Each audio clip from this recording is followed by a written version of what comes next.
Olá, meu nome é Sebastião Ernesto, sou médico anestesiologista e vou falar mais um pouco sobre o posicionamento do paciente para a cirurgia. Aqui falando mais sobre o decúbito ventral e suas variantes e o decúbito lateral. Da mesma forma que o paciente em decúbito dorsal horizontal pode apresentar uma série de variações de angulação da mesa, de inclinação, como o decúbito dorsal com céfalo-declive, céfalo-aclive. Aqui também, no decúbito ventral, há uma possibilidade bastante variada de alteração dessa posição, ou seja, de variação dessa posição de decúbito ventral. Pode ser horizontal, pode ser céfalo-aclive, céfalo-declive, em flexão, como aqui é demonstrado nesse diapositivo com a grade de Wilson, mas na posição de decúbito ventral ocorre um aumento de preocupações em relação à segurança do paciente.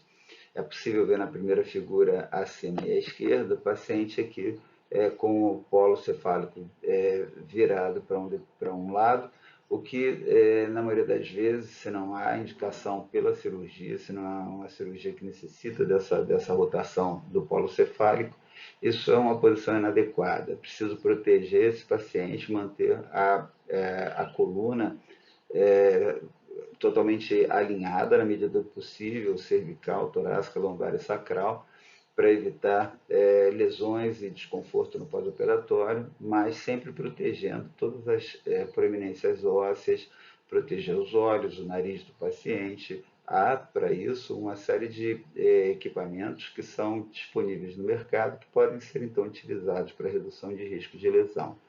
Proteger o paciente, os ombros do paciente, proteger nas pacientes do sexo feminino, principalmente proteger as mamas nessa posição, proteger a genitália, principalmente no sexo masculino, onde o volume pode ser um fator de risco para posicionamento no decúbito ventral. Proteger os joelhos, a patela é um local de proeminência óssea bastante sensível e deve ser protegido contra a pressão excessiva. Evitar, como está nesse paciente dessa figura, a hiperextensão do pé com apoio principalmente sobre os dígitos. Isso pode levar à lesão mecânica por compressão dos dígitos, pode levar à extensão do nervo tibial, fazendo com que esse paciente possa apresentar sequelas no pós-operatório. Então, todas essas regiões devem ser bem protegidas. A parte cardiovascular e respiratória sofre pouco efeito nessa posição. É uma posição de proteção da ventilação até, uma vez que há uma facilitação da expansão pulmonar pela falta do peso das estruturas mediastinais sobre o pulmão que ocorre nessa posição. Fica então a expansão pulmonar mais facilitada, melhorando a relação ventilação-perfusão. Nas outras figuras são observadas as estruturas que protegem o rosto do paciente, são apoios para o polo cefálico, mantendo livres o nariz e os olhos do paciente. Algumas são confeccionadas com base em silicone, gel, e algumas, a maioria, mostra a possibilidade de visualização da face do paciente, caso haja abertura na estrutura da mesa cirúrgica. Nesses casos aqui foram utilizados as estruturas de Wilson, né,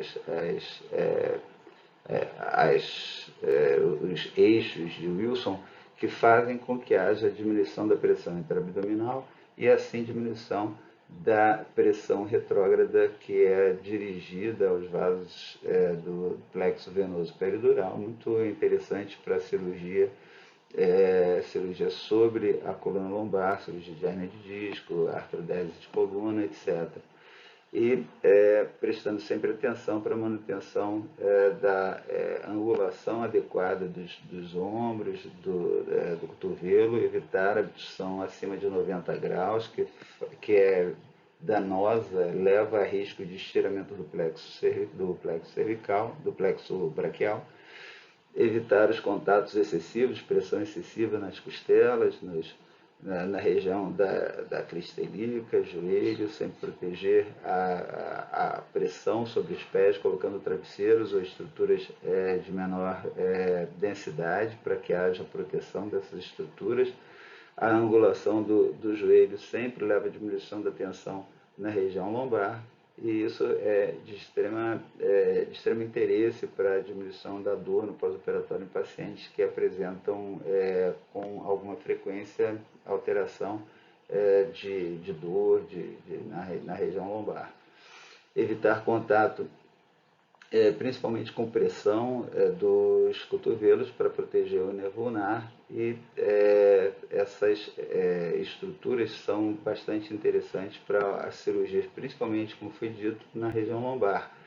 Mas a posição inductor ventral é uma posição que também nos preocupa em relação a uma incidência aumentada de perda de visão, que é relatada e que é de origem provavelmente multifatorial, que ainda não tem uma explicação bastante convincente, mas pode ser relacionada com pressão devido à proteção inadequada dos olhos, mas também está relacionada com aumento de perda sanguínea, aumento do uso de vasoconstritor, excesso de hidratação ou hipotensão arterial prolongada no intraoperatório de pacientes mantidos na posição de decúbito ventral.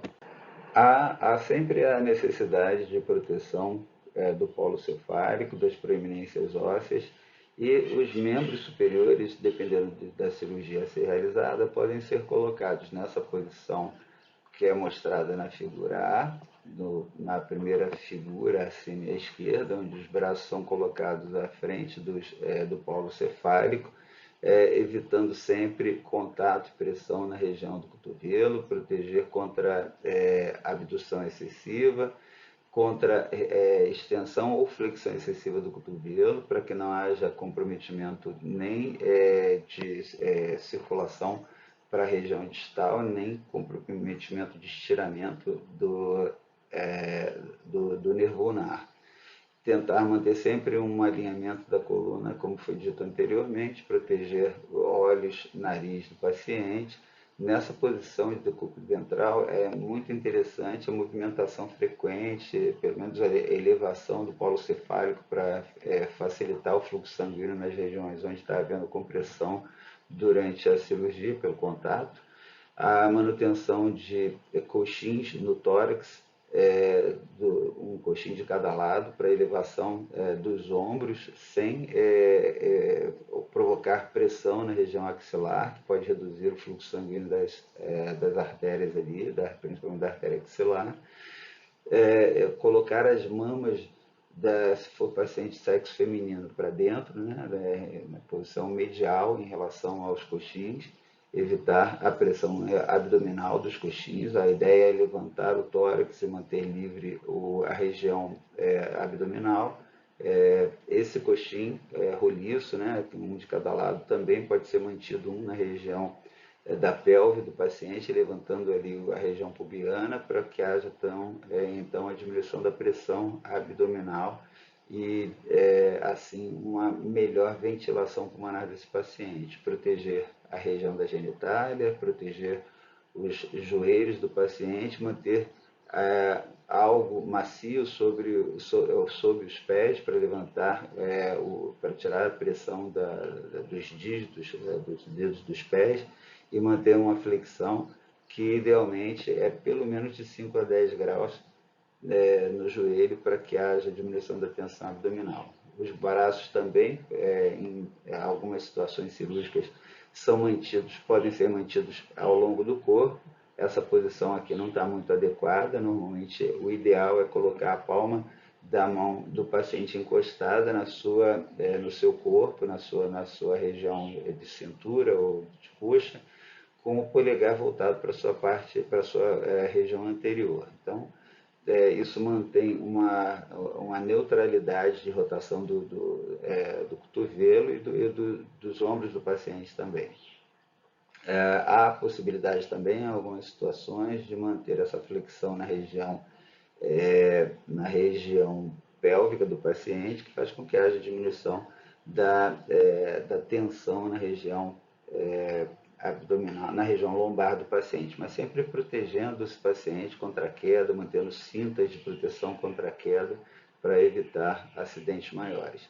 O ideal é que o anestesiologista fique sentado, logicamente, olhando os monitores e próximo ao polo cefálico do paciente, para sempre observar ali de vez em quando se houve deslocamento daquela proteção dos olhos, do nariz, sempre diminuindo um pouco a isquemia relativa que é causada pelo contato muito prolongado, às vezes, em algumas cirurgias. Então, manter os membros em posição com pouca pressão, sem muita extensão, muita flexão. Então, uma rotação, uma abdução que não atinja 90 graus é o ideal para esses pacientes. Um anestesista cuidadoso deve sempre prever as possibilidades de lesão inadvertida sobre estruturas que não estão sendo manipuladas na cirurgia. Então, a hiperextensão, a hiperabdução do membro superior pode levar à compressão do plexo braquial entre a primeira costela e a clavícula. Há possibilidade, em algumas situações, de colocação inadequada de suporte de braço, levar à compressão tanto vascular quanto nervosa, e levando como está demonstrado nessas duas figuras centrais desse diapositivo, levando à lesão que pode ser permanente ou duradoura, com complicações tanto para o paciente como, eventualmente, complicações legais para a gente também.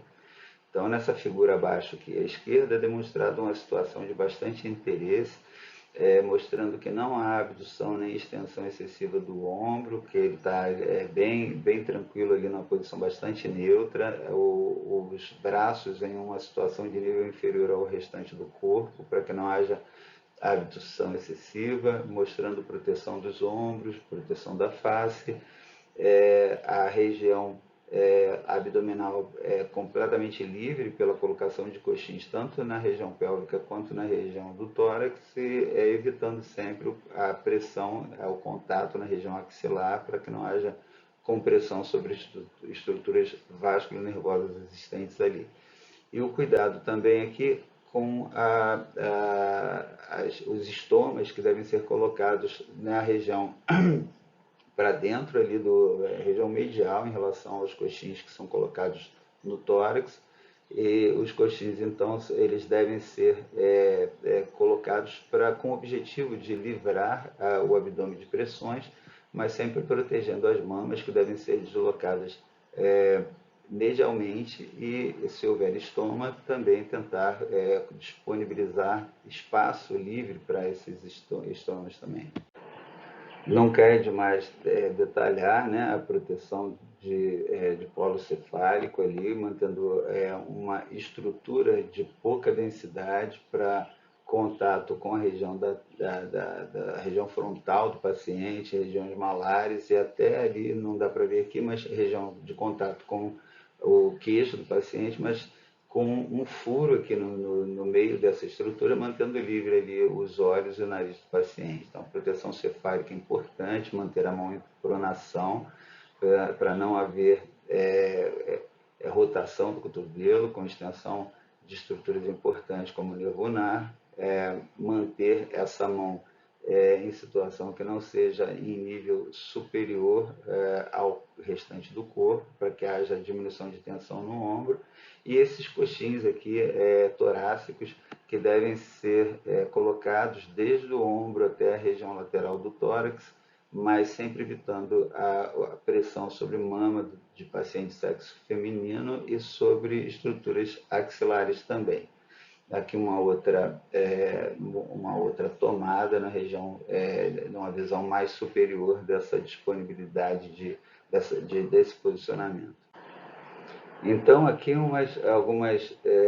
algumas peças utilizadas para proteção do polo cefálico do paciente, são alguns exemplos. Essas peças de gel ou silicone, onde a região frontal do paciente é colocada em contato com uma região, o queixo do paciente na outra região, e aqui temos de cada lado valetas para o posicionamento do tubo traqueal do paciente. Esse aqui é um outro exemplar, um pouco menos talvez anatômico, mas que também oferece proteção ao paciente. Existem equipamentos semelhantes a esses, mas que são disponibilizados em duas partes. Uma parte para colocar, como se essa aqui fosse seccionado para utilizar uma parte na região frontal, uma parte na região cervical, para tentar proteger a região central da face do paciente, mas talvez esse não seja muito adequado, porque facilita o deslocamento de uma das partes, o que pode inadvertidamente provocar contato e pressão e até trauma, né, naquela região que deveria estar sendo protegida. Então, essas peças inteiriças talvez ofereçam mais proteção.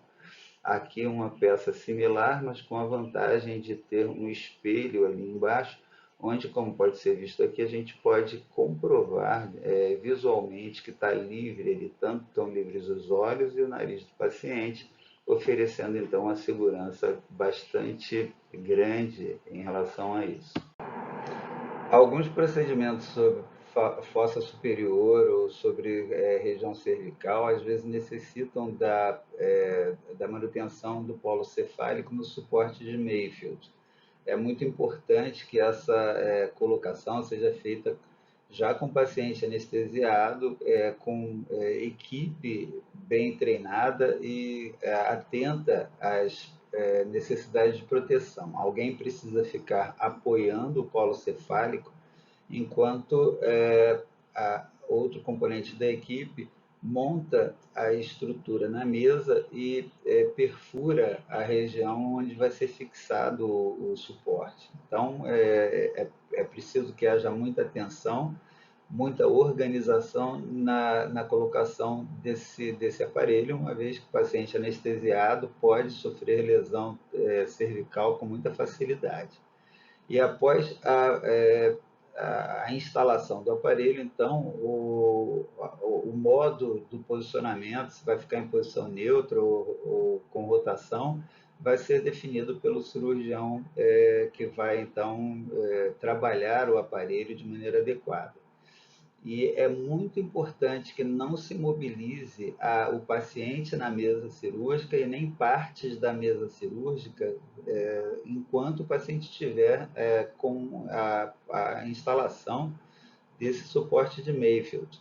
A movimentação segmentar do paciente com o polo cefálico preso pode levar a lesão cervical, lesão de medula cervical, com possibilidade até de tetraplegia nesse paciente. Muita atenção também após a instalação do suporte de Mayfield na proteção às estruturas sensíveis da face do paciente. Nesse diapositivo, mais uma variação da posição em decúbito ventral, onde o paciente é mantido fletido em sua região pélvica, com apoio sobre as cristas ilíacas e mantendo, então, o polo cefálico e os pés no nível inferior ao nível da pelve. Então, esse paciente fica numa posição que facilita o procedimento sobre períneo, sobre região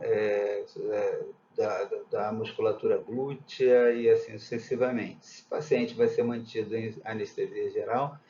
É preciso atenção especial, como mencionado anteriormente, sobre a proteção de olhos, nariz e todas as estruturas nobres e sensíveis da face, mamas, etc. Então, é importante que se tenha essa proteção e o paciente com anestesia regional, o seu desconforto vai ser anunciado e a nossa atitude, então, em relação à mudança de posicionamento para proteção de estruturas que possam eventualmente estar sendo lesadas ou causando dor no paciente.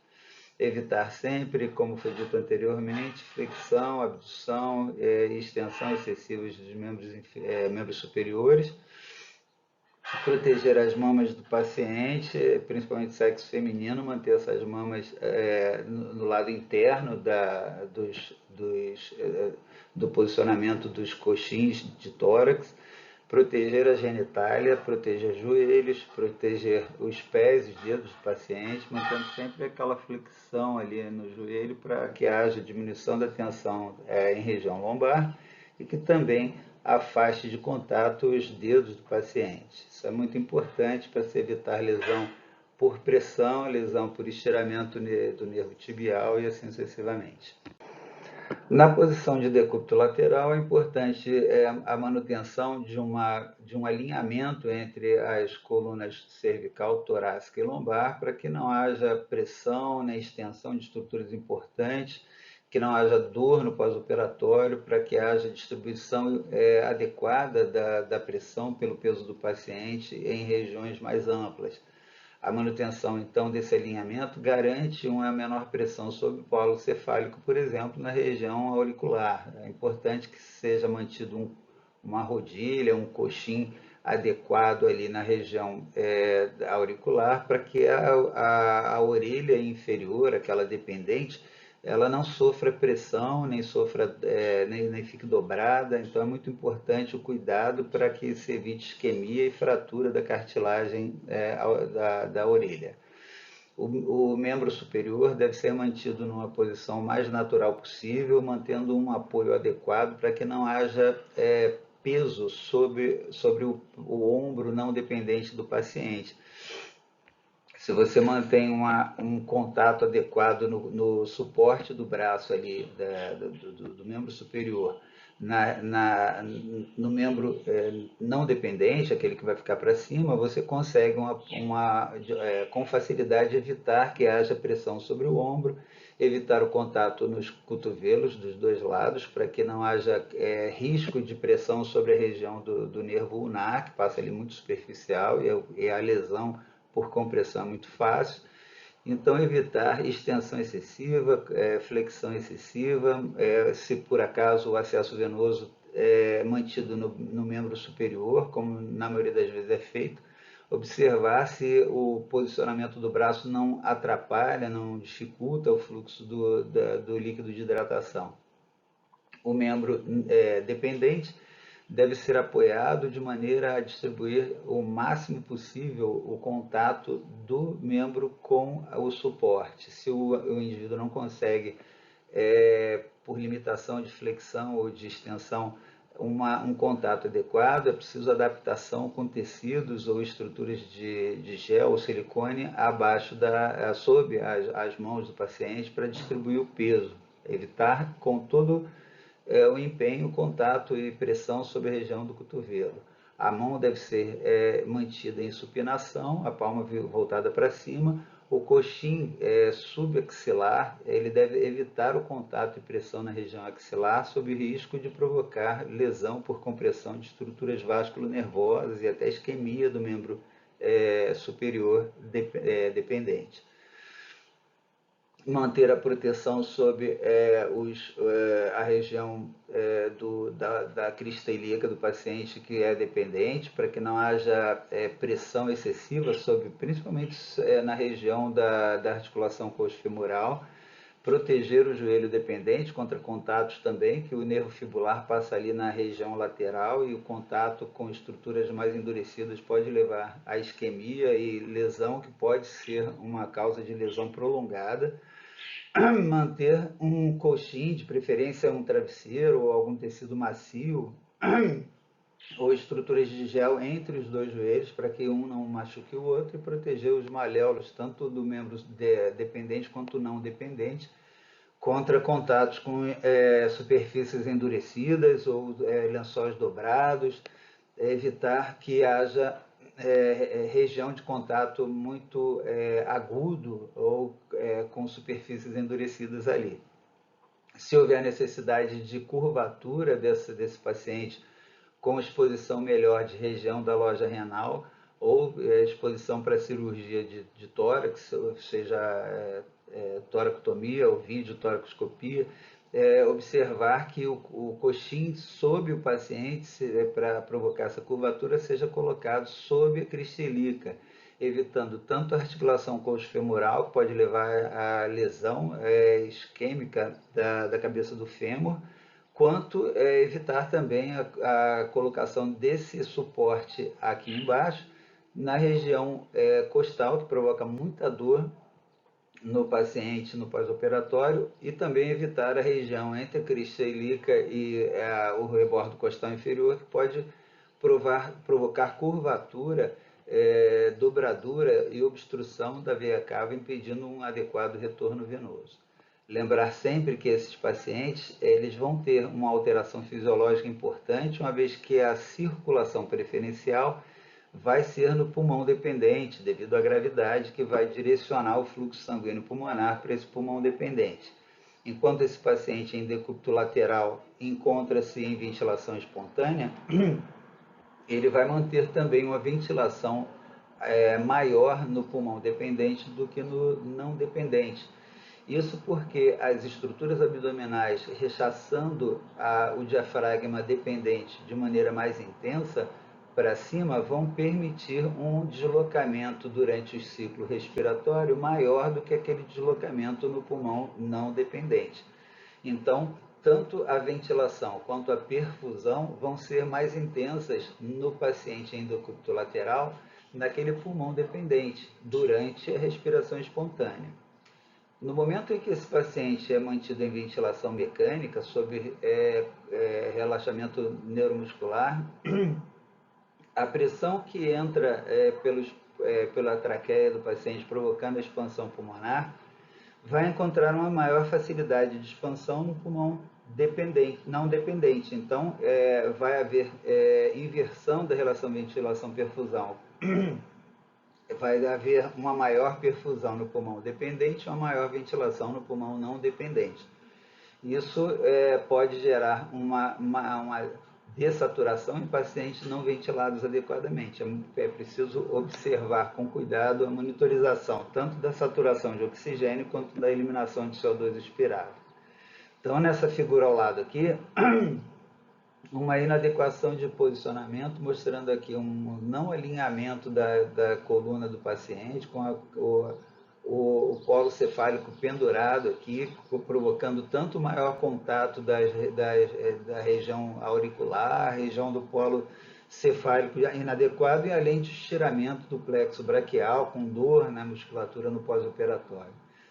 A região aqui de costela também vai apresentar um maior contato numa região pontual, e o cuidado aqui com o acolchoamento do cotovelo deve ser feito de maneira adequada para evitar aquela compressão do nervo ulnar. Evitar contato excessivo, compressão excessiva na região ilíaca, proteger a articulação coxo-femoral, proteger o joelho, proteger os maléolos, para que não haja lesão por compressão. Lembrar de colocar algo para proteger o contato entre os membros, para evitar lesão de um joelho no outro, e então a adequação desse posicionamento vai levar a menor risco de lesões nesse paciente. De novo aqui a demonstração de algumas coisas certas, outras erradas, no posicionamento do paciente em decúbito lateral. Então aqui está demonstrado o paciente posicionado de maneira inadequada, sem nenhuma estrutura, cabeça pendurada para o lado, falta de alinhamento da coluna torácica com a coluna cervical e nenhuma proteção aqui nos membros inferiores. Não há também o coxim subtorácico. E aqui na figura de baixo a demonstração da correção do posicionamento. Então, um coxim sob o polo cefálico para alinhamento da coluna cervical com a torácica, o coxim subtorácico subaxilar, infra ou infraaxilar, que não deve ser colocado na região axilar propriamente dita. Como foi comentado anteriormente, isso pode levar à compressão de estruturas vasculonervosas. A colocação de travesseiros ou tecidos macios sobre o membro, entre os membros inferiores, protegendo uma região de joelho da outra, e a proteção do maléolo com estruturas macias também. Muito cuidado nesse posicionamento, que facilmente esses membros inferiores podem escorregar e entrar em contato com superfícies metálicas, que podem causar tanto lesão por compressão, lesão mecânica, como também no paciente que vai ser submetido à cirurgia com a utilização de bisturi elétrico, pode ter também a presença de corrente elétrica queimando o paciente dessa forma. Então, o membro inferior fletido e o membro superior reto, ali sob os coxins, mantém uma estabilidade maior. Manter nessa posição sempre uma cinta de proteção. Se a cirurgia permite, essa cinta deve ser idealmente colocada na região da crista ilíaca, evitando a pressão sobre a articulação coxo-femoral e evitando pressão sobre a região entre a crista ilíaca e o gradil costal, que pode levar à compressão da veia cava.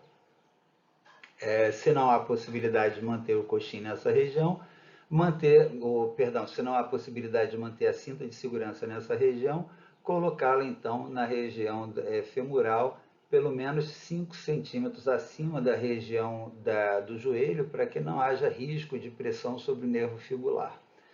Aqui ao lado, uma demonstração de um equipamento que é muito utilizado em cirurgia de fêmur ou de articulação coxo-femoral, que mantém a estabilidade do paciente naquela posição. Nessa figura é demonstrada a colocação desse equipamento. O equipamento mantém, então, pelo contato, tem uma peça lá na frente que empurra o abdômen do paciente para trás, e essas duas estruturas mantêm a contrapressão para manter estabilidade. Há aqui uma crítica no posicionamento dos membros inferiores, que o inferior é que deve estar fletido e o superior deve estar retificado com uma proteção sob o membro não dependente, né, e sob os malléolos também, para que não haja contato com superfícies duras e nem contato de um malléolo com outro. Aqui nessa foto mostrando então o posicionamento real do equipamento que mantém o paciente naquela posição de estabilidade para a cirurgia naquela região. Esse diapositivo chama de novo a atenção sobre a necessidade de manter livre a região axilar do paciente. Existem equipamentos que distribuem de maneira bastante uniforme e ampla a pressão do peso do paciente, mas na falta desses dispositivos, o coxim na região abaixo do tórax do paciente, mantendo livre ali pelo menos 4, 5 centímetros abaixo da região axilar, deslocando caudalmente esse coxim, para que haja liberação da pressão sobre a região axilar e também, consequentemente, a liberação de pressão sobre o ombro do paciente. Isso é extremamente importante para dar segurança contra lesões nessa região. Aqui é o posicionamento para cirurgia de tórax ou renal, como foi comentado anteriormente, mantendo todos os comentários sobre o posicionamento do decúbito lateral, proteção de malléolos, proteção de joelho, o membro inferior fletido e o membro inferior dependente fletido e o não dependente estendido, a cinta de proteção que deve ser colocada no paciente. As duas opções podem ser colocadas conjuntamente se o procedimento assim o permitir. Uma cinta de proteção na crista ilíaca, evitando a articulação coxo-femoral, como está sendo feito aqui, e a outra faixa que pode ser associada ou uma alternativa a nível de fêmur do paciente, sempre bem acima da região dos joelhos. Proteger tanto as articulações de joelho dependentes e coxo-femoral dependente contra a pressão excessiva, que pode levar a lesões também. A região do joelho pode levar a lesão de nervo fibular, que passa ali na região lateral, e a compressão da articulação coxo-femoral pode levar à isquemia de cabeça do fêmur. A região de contato da mesa que provoca a inclinação deve ser também feita na crista ilíaca, evitar que seja colocada ali na região da articulação coxo-femoral, pelo risco de lesão de cabeça isquêmica da cabeça do fêmur, evitar o posicionamento a nível de região entre crista ilíaca e gradil costal, que pode impedir o retorno venoso por compressão de veia cava, e também impedir que haja pressão sobre o gradil costal, que provoca muita dor no pós-operatório. Sempre lembrar de um bom posicionamento com um bom contato, bom e amplo contato do antebraço para posicionamento adequado, protegendo o cotovelo e evitando que haja tração ou compressão sobre os ombros do paciente, tanto o não dependente quanto o dependente. O não dependente é feito através desse posicionamento adequado do antebraço, e o dependente é feito com o posicionamento do coxim axilar, como foi demonstrado anteriormente. Lembrar sempre da proteção da orelha do paciente também. Lembrar também das alterações fisiológicas que ocorrem nesse paciente em relação à parte de ventilação pulmonar.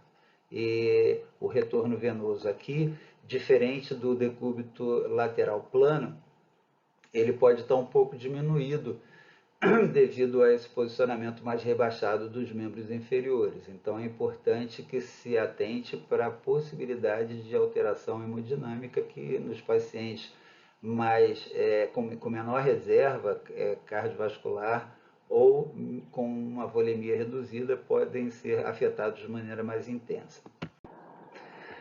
A redundância nos ajuda a manter com mais facilidade as orientações gravadas em nossa mente. Então, voltando a repetir, devemos evitar, como mostra aqui na letra A, um posicionamento errado, de manter a pressão de apoio entre a crista ilíaca e o gradil costal, que vai agravar a redução do retorno venoso. O retorno venoso que já é diminuído pelo posicionamento dos membros mais baixos do que o restante do corpo, então dificulta o retorno venoso, e a pressão aqui na região da região entre a crista ilíaca e o gradil costal vai dificultar mais ainda o retorno venoso. Isso deve ser evitado. Na letra B, o posicionamento dessa pressão sobre o gradil costal provoca muita dor no pós-operatório, deve ser evitado. E aqui na letra C, a posição ideal do suporte, do apoio sobre o corpo do paciente na crista ilíaca, evitando a pressão sobre a articulação coxofemoral, evitando a pressão sobre a região do flanco do paciente ali, e a pressão sobre o gradil costal, mantendo o alinhamento da coluna cervical e torácica, o coxim sobre o tórax, e nessa outra figura pode ser visto esse posicionamento talvez não adequado dessa faixa de segurança, uma cinta que deve ser utilizada quando possível, mas sempre evitar apoiar sobre a articulação coxofemoral. Talvez um pouquinho mais cranial para evitar essa região, mantendo a pressão sobre a crista ilíaca. Esse posicionamento aqui adequado, sempre longe da articulação coxofemoral e longe do joelho também, para evitar pressão sobre o nervo fibular. Aqui temos algumas das fontes utilizadas na confecção desses vídeos. Agradeço a companhia. Se gostaram, deem um like e compartilhem. Muito obrigado.